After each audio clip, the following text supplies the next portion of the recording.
The Record of Bdlh Hrdsft, which is the story of a woman whose husband abandons her.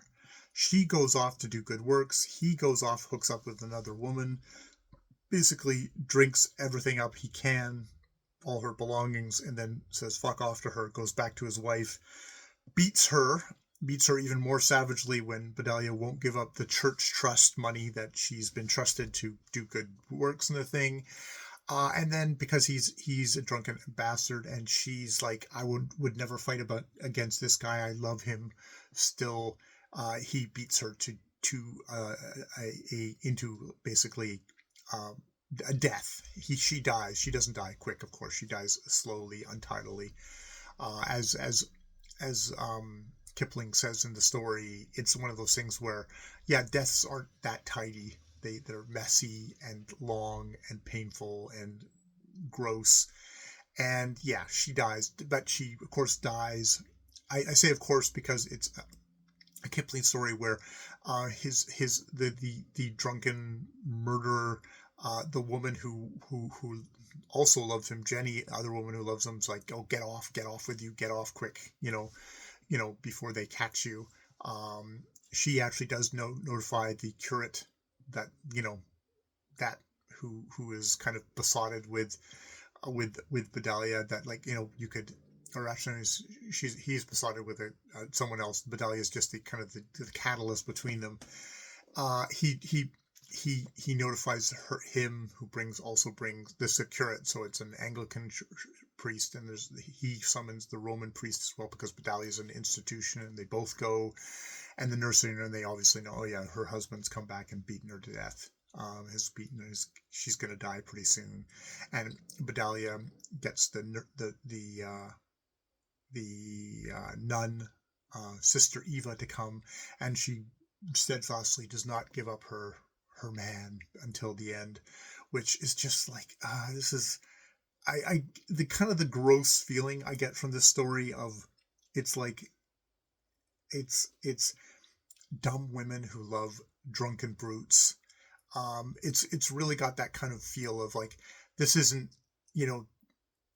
it's a conservative, it's somebody who's like, this is their individual faults, this is their individual problems. If you were a middle class person, if you're an upper class person, you wouldn't do this, but you're a lower class dumb woman, so of course you're going to continue to love the drunkard who abandoned you. She tries to seduce him back into bed when he first arrives, and but no, he's such a drunkard who's only interested in drink that he beats her, and to get money from her, and when she doesn't cough up the money, he beats her to death, and she dies loving him, which has just got this kind of like really gross feel to it. Wow, I don't think I can even say just how gross and mean of a story this is.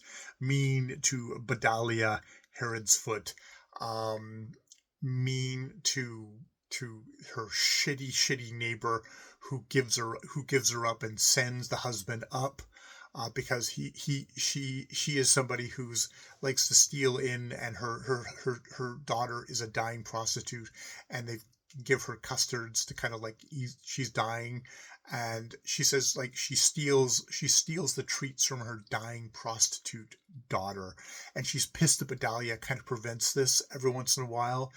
And so she sends up the husband, and when the husband kills her, she's thrilled. She doesn't go to the funeral. She goes and she's eating those custards at the end of the story, and her daughter is saying, like, oh, why won't you even let me just lick the tops? It's just like, it's such a mean spirited story, this. Fuck, it's so mean spirited. In such a black and dark way. And it's not a black and dark way like I'm looking into myself and saying how shitty I am. It's a looking out at these poor people in a kind of a tenement, kind of in the worst effects of kind of the lowest segment of Victorian society, and saying fuck you, kind of really has that feel to it. So yeah, fuck you, Kipling, I guess. Ugh. Okay, I'll leave it there. It's a very, really really gets under my skin in a way that is, oh god damn it. This is from his collection Many Inventions, 1897, I think it is. God, so fucking so hard to take Kipling sometimes.